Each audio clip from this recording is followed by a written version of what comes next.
Hi everybody. Um I haven't been on here in a long time. I haven't put dreams and visions on like I said I was going to. I just I don't know why. I just never felt right about doing it. But I have to post this right now because I just right now woke up from two dreams that I have to share. I have to share them right now because I feel like time is running out very quickly and I don't even know what to say, but um this is right now it's what is it, May 16th at 1:05 a.m. in Alberta, Canada. And there's a solar eclipse happening right now, but I think that has something to do with this as well. Um, oh my goodness. Okay, so um, I had a dream tonight, too, actually, I want to share. And whew, I'm shaking. I'm sorry.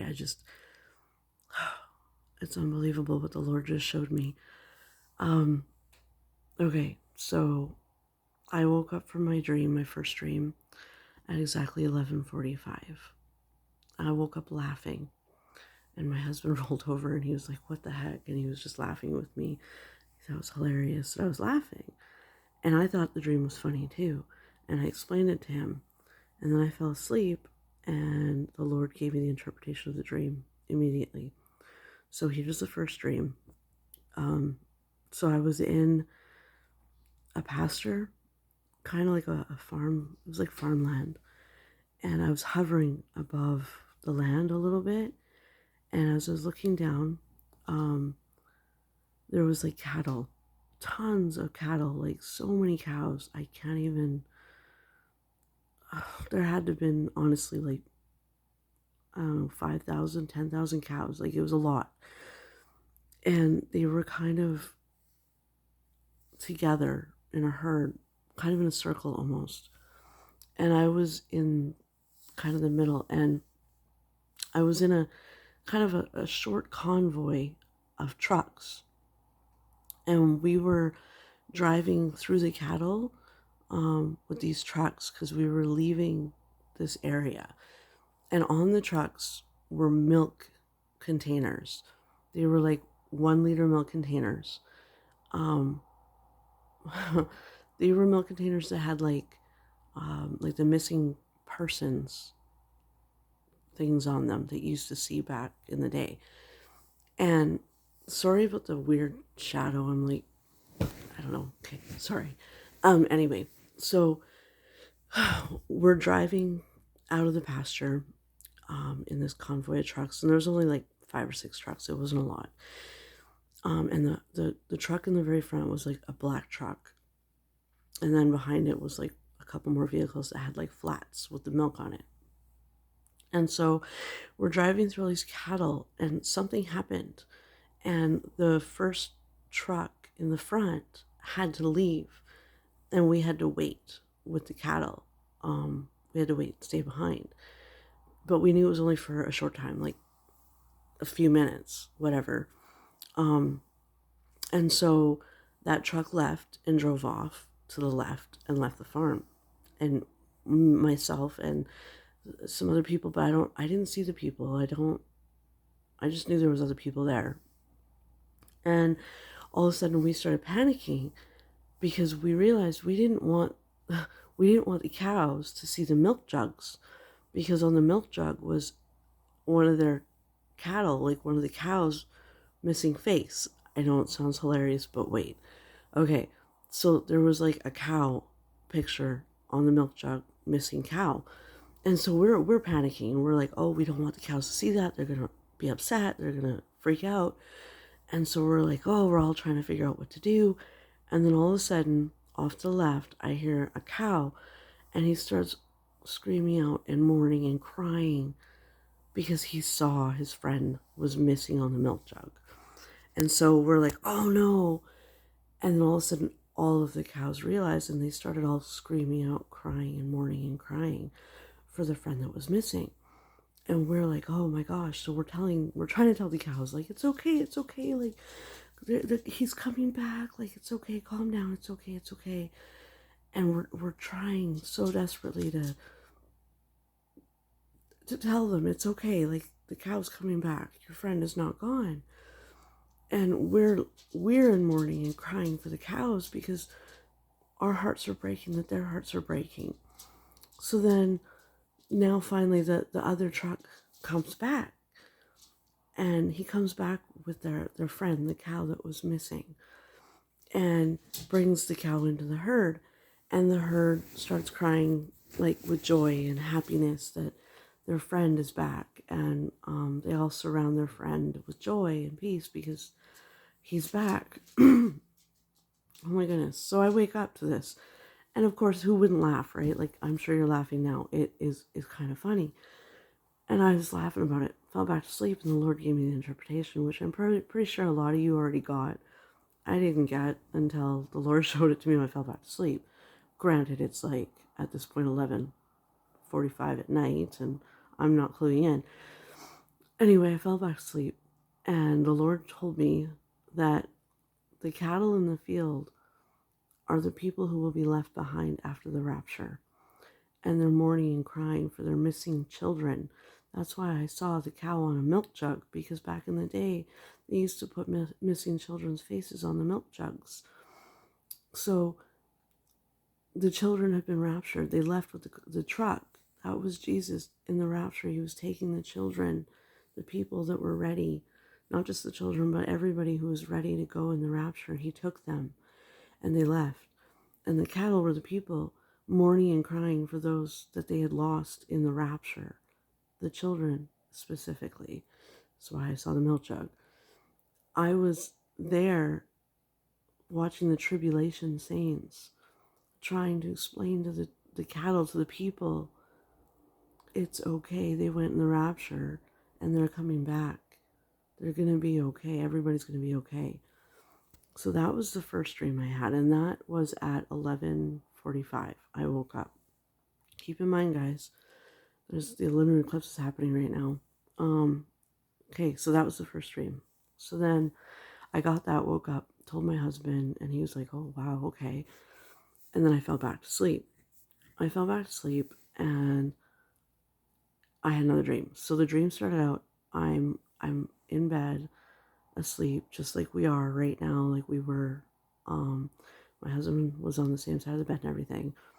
And the Lord spoke to me in the dream and said, 2:22.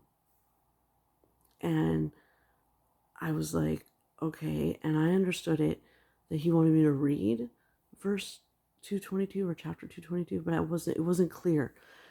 And in the dream, I woke up and I tapped my husband. I was like, honey, like, what is 2:22 in the Bible? What is 2:22? So he rolled over the side of the bed, and on the side of the bed was this giant Bible, like huge Bible. And he started opening the Bible and reading verse 2:22, but we didn't know. So he was going through the Bible and he was reading like every like 2:22 verse throughout the Bible, right? And then all of a sudden, I was a child, but I was like an older child. I'd say I was 12, 13-ish maybe. And I'm in a white robe, and I'm in this, the best I can describe it is like a galley kitchen in like a hotel or something. It was like this big, long galley kitchen, and there was a few hallways, but it was kind of this weird shape, kind of, I don't know. Anyway, big galley kitchen. And it was full of children, lots and lots of children. And all the children and myself were dressed in white robes. And we all knew the rapture was about to happen. We knew it was coming. And it's like we were waiting, like we knew it was time. And the children and myself were wandering around, and we were talking to each other, and when is it going to happen? When do we get to go home? You know, like talking about it and excited and waiting, and just we knew it was going to happen right away. And there were people, adults, in this kitchen, but I didn't see them or anything, but I knew they were there. And the children were asking them, like, when is the rapture? Like, when do we get to go home? When is this going to happen? Kind of thing. And so anyway, this was happening for a little while and whatever. There were other things in the dream too that I was shown, but I don't remember. The Lord didn't let me hold on to that. But anyway, so then finally, this door, double doors, like galley kitchen doors at the end of this kitchen, like the far end on the other side where I could see, opened up. And this woman had come into the kitchen. She was short, little lady, and she had this beautiful, peaceful smile on her face. And she was silent, didn't say much. And she started coming up to the children and she was handing them paper. Each one had a paper, and the paper was green and shaped like a leaf. And she was handing this paper to the children. And so all the children had gotten this paper, and they were excited and happy. And I was standing there waiting for mine, and she didn't give me mine. And I was so sad. And all of a sudden, all the children this door opened. These double doors opened to the left of us in this kitchen, and they all started exiting out this door. And this lady was the last one to leave. And there was a child in a wheelchair. I don't know why. I wasn't shown why, but this child was in a wheelchair and she was wheeling him out. They were the last two to leave. And as they were leaving, I went up to the lady and I said, "Excuse me, miss, but I'm waiting for my paper. When do I get my paper? When is the rapture? When do I get to leave?" And she looked at me with love and peace and she said, "Honey, you're not ready. You're not ready to go yet, but it's okay. You get to go. It's not your time yet. You have to wait a moment." And I felt devastated and I fell to the floor crying and I put my head down and the galley doors closed behind her. And then all of a sudden I was in this dark kitchen, but the windows shone brightly with light that was streaming through the windows.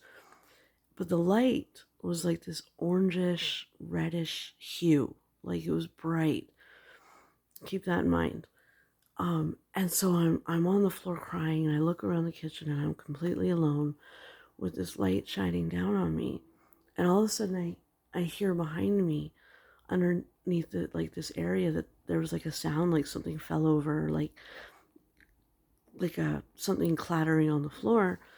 And so I turn around to look, and I walk over, and there's a boy, and he was underneath the table playing with like kitchen stuff. And he was about 10 or 11 years old, maybe 12. And I looked at him and I was like, "Oh my gosh," I'm like, "You're alone. You're alone." And I realized that suddenly I was older. I was like an older adult. And I ran over to him like a mother. And I grabbed him and I held him and I hugged him and I was crying. And I said to him, I'm like, why are you here? Why are you still here? Like, where's your parents? Why didn't you go in the rapture? Why are you here? And he looked at me with peace and joy and this beautiful smile. And he says, "I'm here. I'm waiting with you. I'm okay. It's okay." And he was comforting me and saying to me, "It's okay. Like, it's okay. We're okay." And something else happened, but I don't remember what. I don't know. And then I woke up. Oh my goodness. So you guys, okay. So I got the interpretation of most of that almost right away, and I'm sure a lot of you did too. The galley kitchen was, they were preparing for the wedding supper. That's why I was in a galley kitchen. The people, the adults that were in the room were the angels that were watching over us, ready to take us home to the wedding supper. Okay. The lady who came in to hand out the paper to the children, she was handing out a green leaf because the rapture is going to happen in the spring. That's why it was a green leaf. Yeah. And the light that was shining through the windows when I was in the kitchen alone was the light from a solar eclipse. It was a reddish orange hue from a lunar eclipse, solar eclipse. I don't know, but it was an eclipse. That's what I was. That's what it was. That's why I was shown that. I don't. The white robes. We were all ready in our white robes to go because the rapture is about to happen any minute now. I'm not saying it's going to happen this minute. I don't know, but I think it's very interesting that it was a leaf that she had handed out showing the spring, and the light was a lunar eclipse or a solar eclipse. It was an eclipse. It was a light from an eclipse. I knew that. Um, the children all went, and it was like the galley kitchen. They were preparing the supper of the lamb. And then, okay, so I woke up and went downstairs just for a few minutes here. And I looked up. I didn't know what to look up for 222. I really didn't. But I felt led to look at Genesis. Um, and I don't have it in front of me, but I looked it up quickly.